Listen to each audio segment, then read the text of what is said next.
Fall. Here we are with Paul Keslin, producer for Star Wars Battlefront II over there at DICE and EA. And first off, I just want to thank you profusely for doing this. I mean, that's very Absolutely. awesome of you guys to, like, sort of confront a large critic, or I'm just surprised that EA allowed you to do this. I'm happy for it.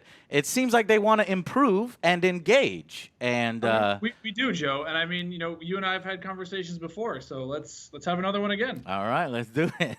Okay, so like as you probably know, I was so excited for this game. You know what I mean? And until I played that beta and I saw those loot boxes and the way they were working in the beta, it made me mad. It's like, and here, look, I think we both want the game to be great and do well. Yeah.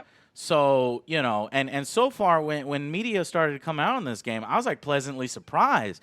I think I got everything I wanted from you guys from my first review, except for maybe like Galactic Conquest, which I hope maybe in the future we can still do.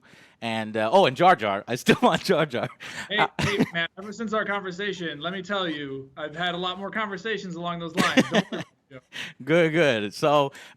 However, like the two things that I thought that had the potential to hold back the title was like maybe is an overly short a single player campaign, which can sometimes be made up for with an amazing story. But of course, the biggest thing was those nasty microtransactions and the loot boxes. At least the way I was seeing them work. So first off, I'm curious. What was it?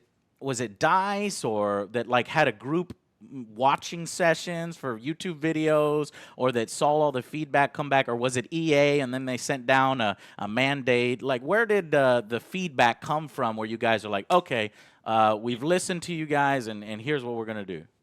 I think it was mainly fans. So whether that be via YouTube videos, whether that be our forums, Reddit, anywhere, there's a whole variety of places that we look for feedback, and it was definitely a lot of fan feedback. So for us, the beta, I think, as you know, is definitely a place where we're experimenting with things. It's meant for us to try out stuff ahead of time so that we can then tweak and change those things ahead of launch. Mm-hmm. So what you saw in beta was absolutely our attempt at something, and then it's open to that fan feedback. How do we react to it, and how do we tweak things to make a better experience? Yeah, definitely. I'm you know me, I gotta be honest. I'm probably never going to like or be excited about loot boxes in a paid title, like something I already paid $60 for.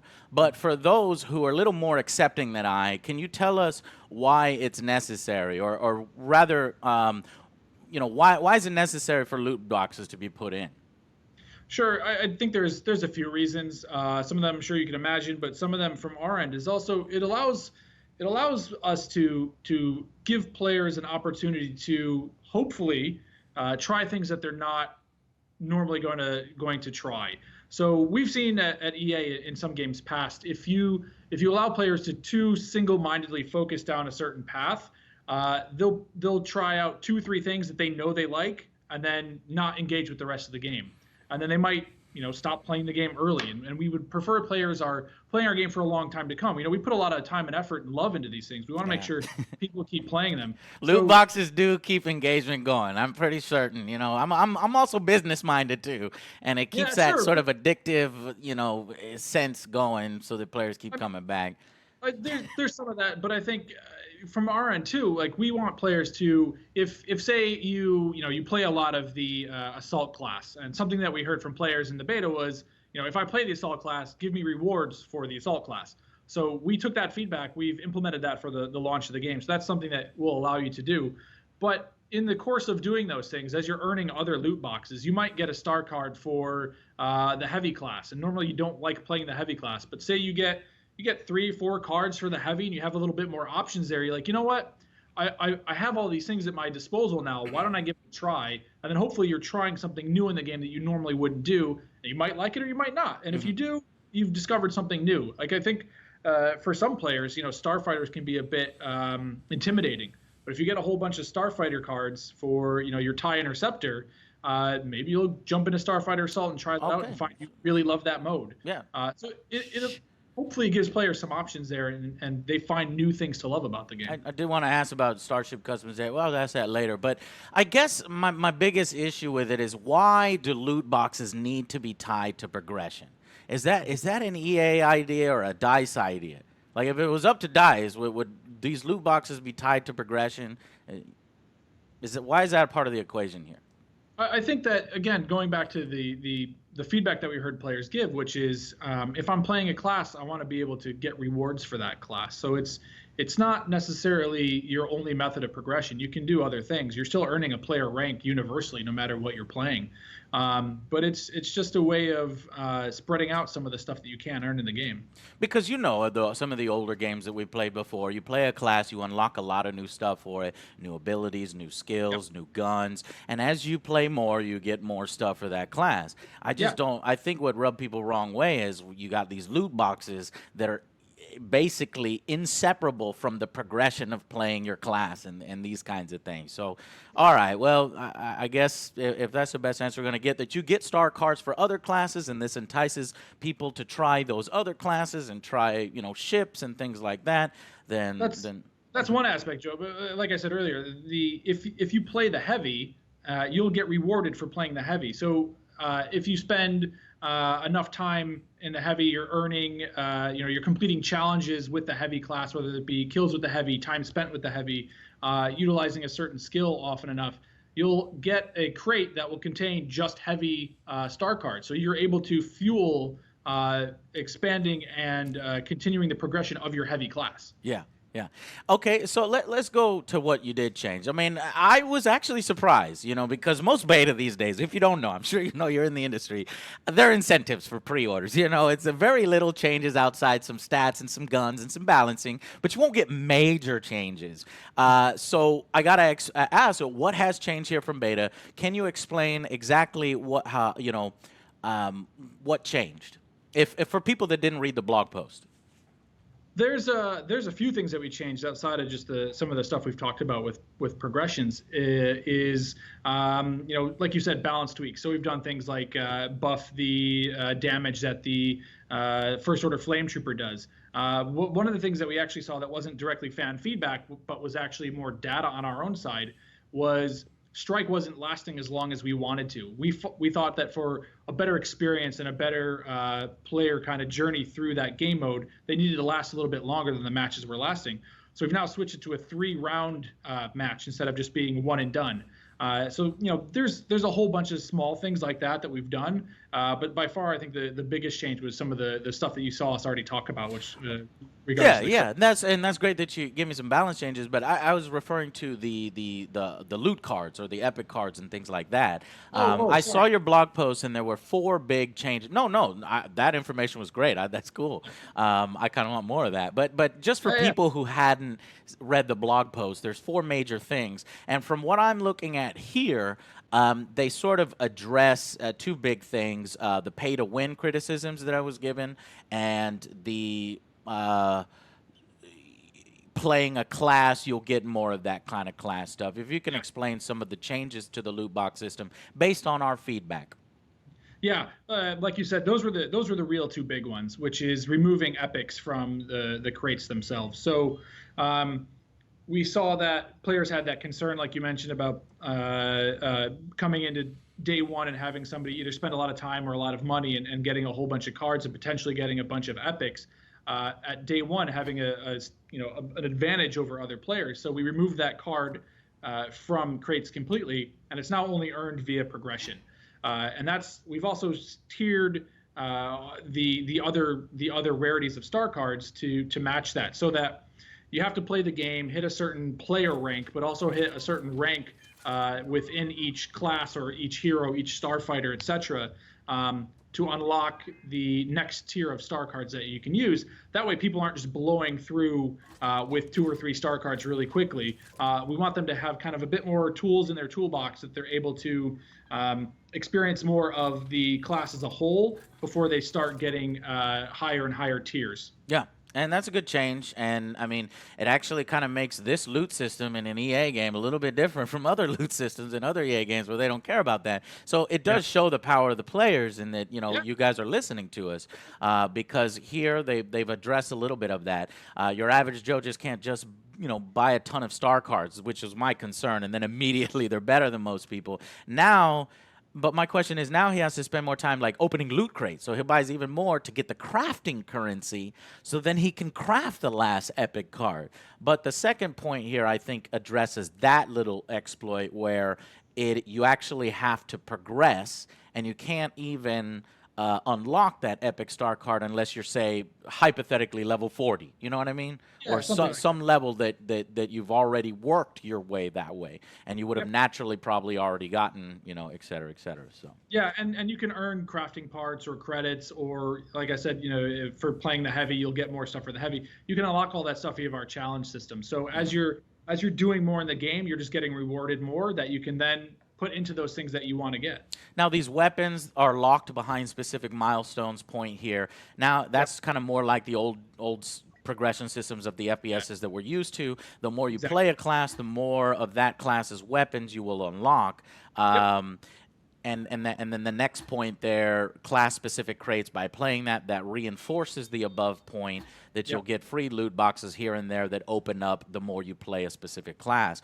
So that's all good stuff. However, based on my play with the feedback, I looked and I was really worried about it. Like, how many guns are unlockable in each class?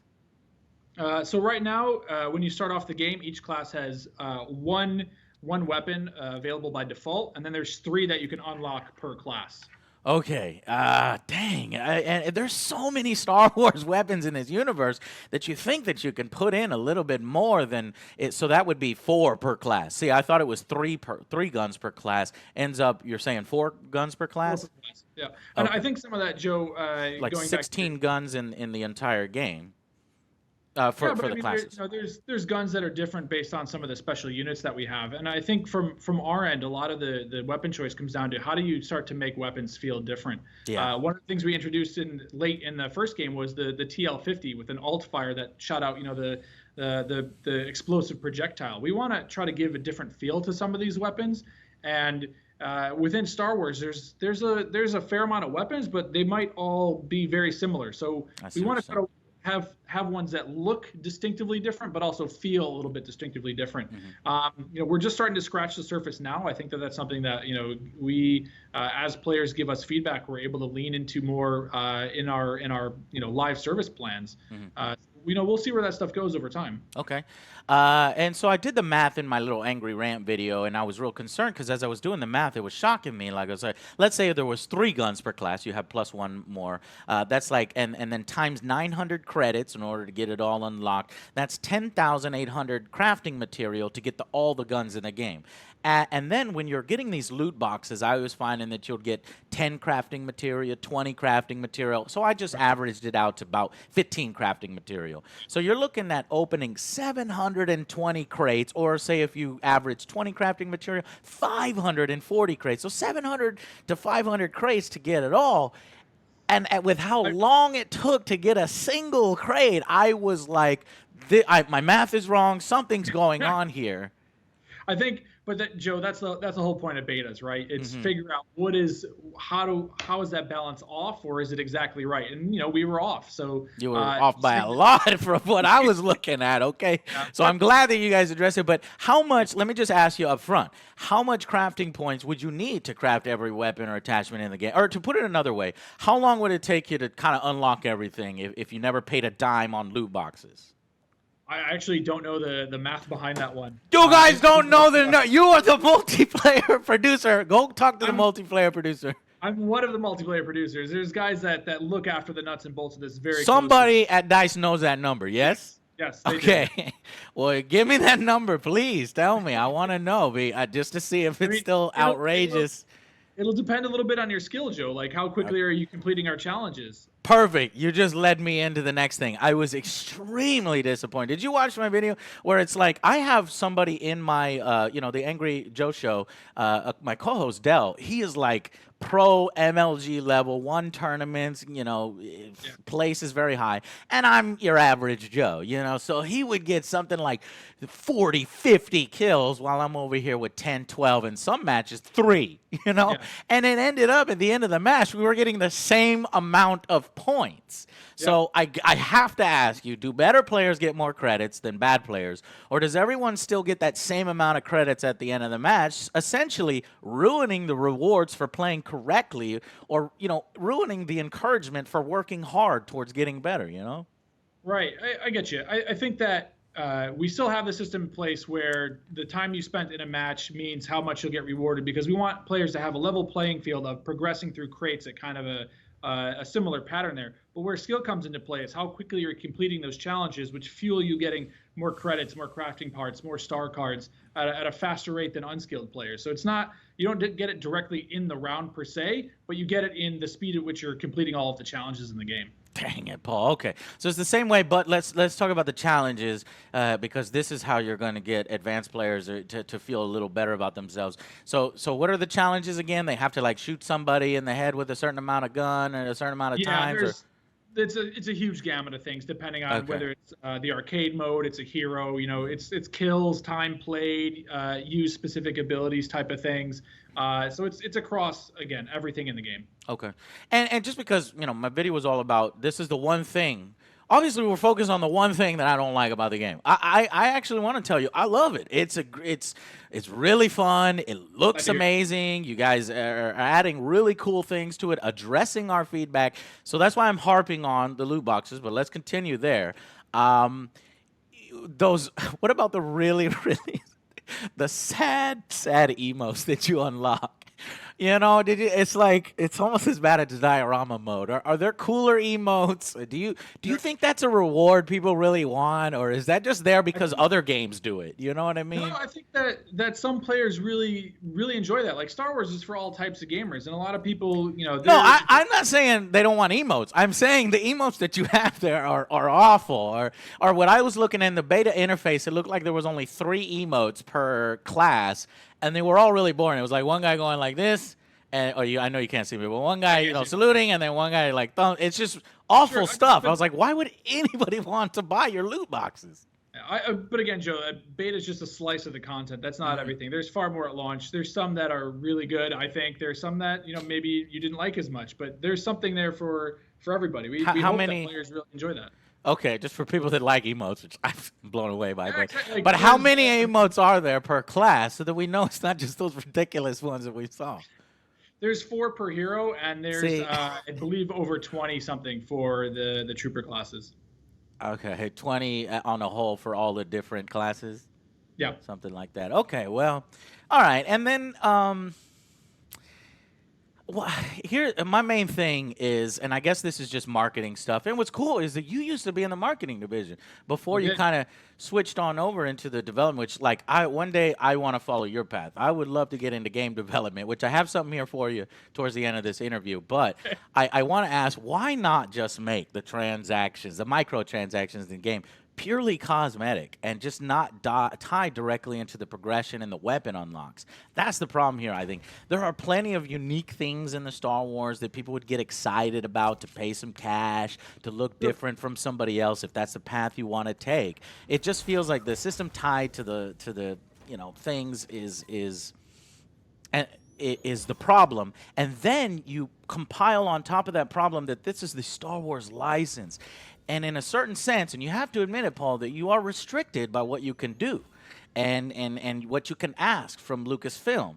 So you're kind of jamming something that doesn't really fit in there, and there's a lack of things to unlock, it seems like. And so with this loot box progression system, with a lack of variety to unlock things and not very exciting skins or anything in there, that it's trying to mimic, say, Overwatch, when it just feels out of place. Why can't it just be purely cosmetic, and then you go to Lucasfilm and you say, look, we need guys to look different. We want maybe Knights of the Old Republic characters up in here, for skins for heroes, so they look different and they feel special. Why can't it be something like that, cosmetic rather than progression based? So I think you'll start to see some more of that stuff from us later on, and it's something that you mentioned a little bit earlier. Is the real heart of it is it is an authentic Star Wars game, so it needs to look and feel authentic. So that was our first and foremost, is let's get that part right, and then we can see where we can explore after that. Okay.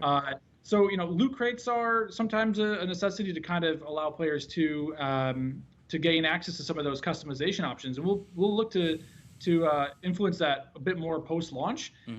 But right now, that's kind of the direction that we have. But again, I think that with player feedback and once we've gotten the core down and the basics down with Lucasfilm for launch, we can start exploring a lot more afterwards. Okay, cool. And to play devil's advocate, I want to say that all weapons, maps, heroes, and vehicles, I'm taking this directly from your website, introduced in post-release will be free.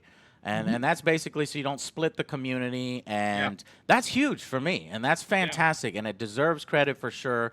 F season passes. I'm glad that you guys have the reign to kind of do this, and I want this to work, but I want it to work to where both sides are happy, and I'm glad that you guys have made some changes to kind of allow that situation to happen. But yeah.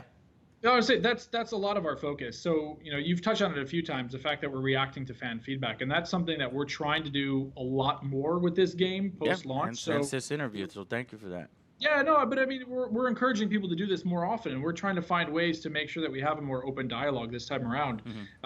So it's we can fix and tweak these things post-launch, because if it's not working for one side or the other, how do we make it better? That's really what we're committed to. This next bit here I wrote before, and you seemed to answer it previously, but here's what I honestly think about the situation. Look, making games is a business, and making a game at that quality that you're doing costs a lot of money, for sure, okay?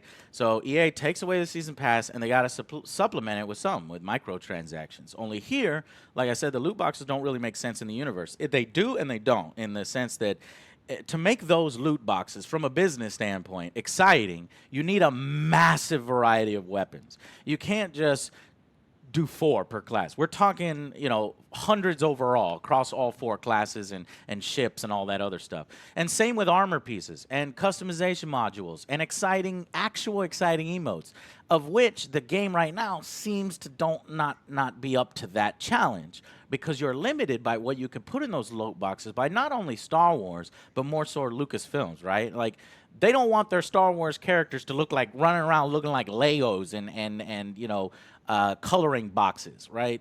Is that the case, or is it that maybe it's that EA had approached this the wrong way and didn't ask for the right things up front in order to set this up, and do you understand the limitations I'm talking about here, and for that to be successful, that you need a bigger variety of the things that you have when you're using this loot box progression system?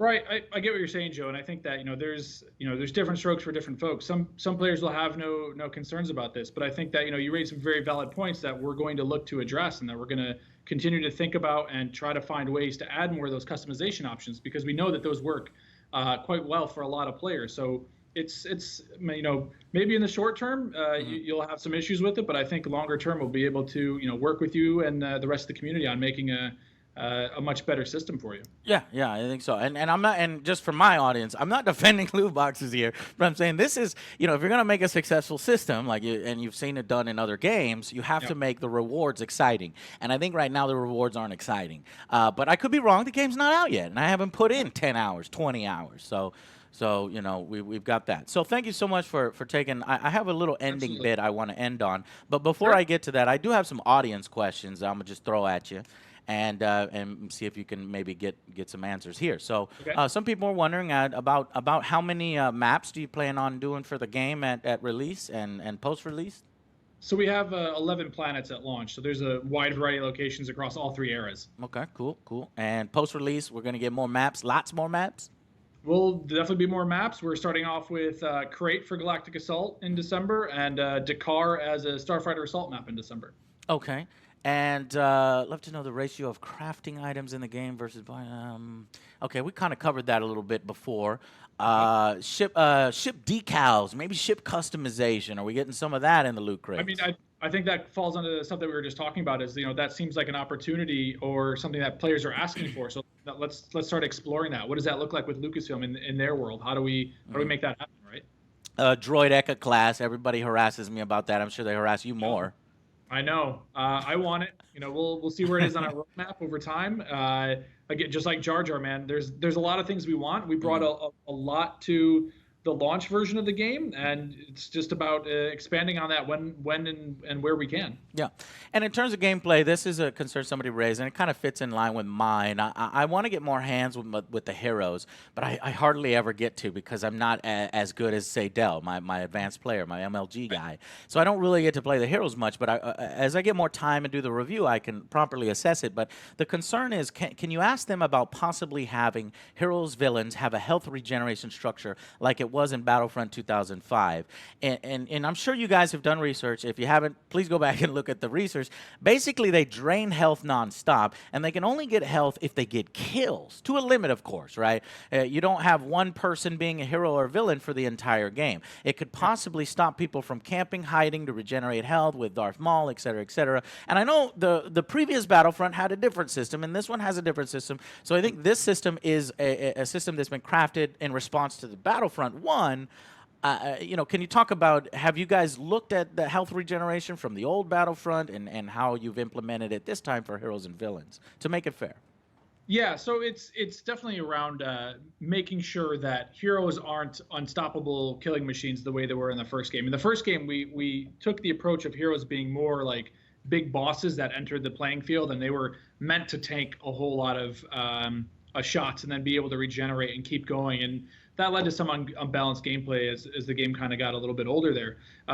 So that's something that we kept in mind. But also this time around, heroes have less starting health to begin with. So while Darth Maul may be super powerful up close, if he ever gets focus fired, that guy's going to drop really quickly. So it's a balancing act that we'll continue to do. So we'll see again fan feedback, but also our own data on the back end saying are these heroes performing the way that we want them to, so that we can give players a balanced experience. So we go from a lot of health to less health, but just let that idea sink into your brain that maybe you could have draining health, but then you regain health the more kills you get, so they stay active. But that could lead to unbalanced stuff too. I mean, I don't envy your job with heroes because that's something that's really hard to balance when you think about it. It's real challenging. So, and then finally, could you also ask them about implementing something like the hunt mode in the original Battlefront 2? Or you know about the hunt mode? It's been so long I had to ask about it. It's basically a mode that had unique sides fighting each other. So you had like Ewoks versus Scout Troopers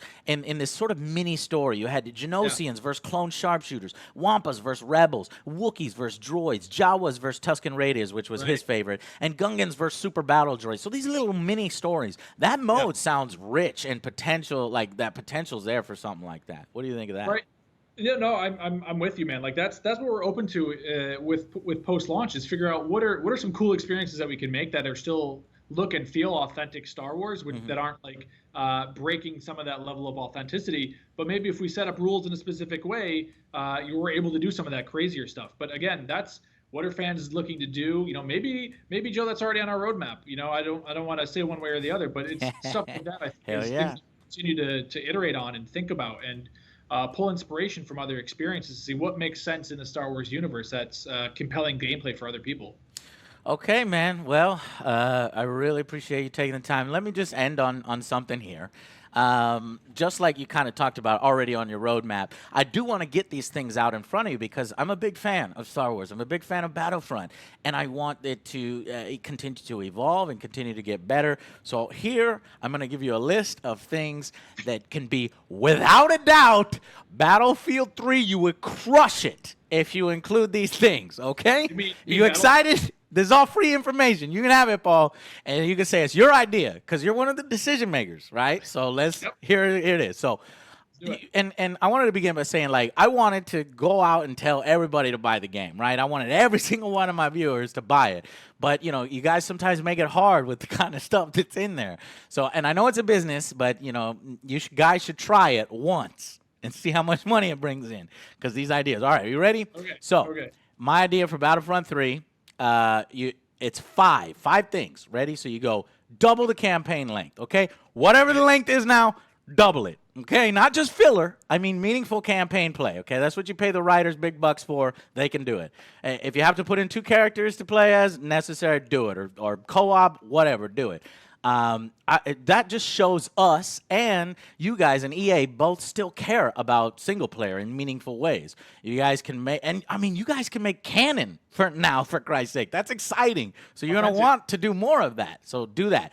Number 2, Galactic Conquest. This is 3 pips. Galactic Conquest, cross-era battles, and all the original armies plus at least 2 more. Don't take away the original armies when you come in at us next time. We got to put in more armies, right? So maybe Gungans and Ewoks or something, whatever. So that's good. Number 3, for multiplayer, we got to have 32 versus 32. It's what everybody's asking for. Large, open maps. You got to have that exciting announcement that, yeah, we're going to do some bigger things for you guys in just this specific mode over here. Whatever, fine. And finally, remove the loot boxes tied to progression. Don't do that for the 3rd game. If you have to do loot boxes, put it in the customization, okay?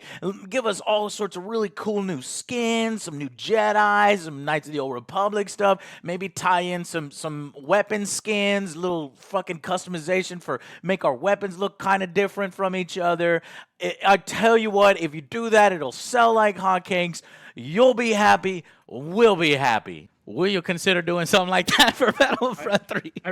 Everything's on the table post-launch. All right. I'll be honest with you. Thank you so much, man. Yeah. I just want that stuff to seep in your brain, and so you bring it up. And I'm sure you guys have already kind of covered some of that in meetings if EA plans to continue this franchise, which I hope they do because, like I said, I have a lot of fun with it, and it's good that you guys are listening to feedback. So thank you so much thank you so much for taking the time to address our concerns. And yeah, all right. We'll see you guys on the next Angry Joe Show. Bye, guys. All right, so that's the end of the interview. And, well, you know, I like the fact that EA's taken the steps to engage with this. That's really cool. And you got to give credit a little bit that EA, in their other games, they're putting this more and more into their games, guys. We have to keep pushing back against this. I just read Need for Speed as loot boxes, right? But at least here, I don't know, it's probably DICE pushing back against them and the fans that they're listening to because they love their game, that, okay, we're going to change it a little bit here for you guys. Now, these are baby steps, granted. Yes, is it less pay to win? Yes, it's less pay to win. But it's still loot boxes tied to progression in a $60 game that you can still buy loot boxes in. And yeah, you have to play the game to get the epic ones, and you have to craft to get it. But me personally, I'm probably never going to like loot boxes tied to progression in a game. Just never. So I'm going to continue to push back against that because I don't want to see that in Battlefront 3. And I hope you guys continue to support that as well. But I'm glad to see EA is listening. What this proves, the fact that they changed it here, is that we have the power. They listen to us. So guys, let's I guess we'll wait till the game comes out. If you want to wait for my review, I'll try to put it out as quick as possible. I don't think I'm going to get an early copy or whatever. It's probably going to take me like a week or a little less than a week to get a review out to kind of, let you know what's going on there in the final system and how it turns out to be. But I really appreciate EA and DICE and Connor, Matt, and Paul here for reaching out and sort of wanting to explain their system and basically admitting that, yeah, what was in the beta was wrong and we got our numbers wrong and we got this wrong. We're going to try to change it a little bit. And I just wish they were changing it a little bit more. But this is good. This is the start of something. Baby steps, guys. Okay. Once we get the pay to win out, then we got the loot boxes tied to progression. Get that out. Once we get that out, we get the loot boxes out completely. I don't know. All right, guys. So thank you so much for watching, and I will see you on the next Angry Joe Show. Let's keep fighting a good fight.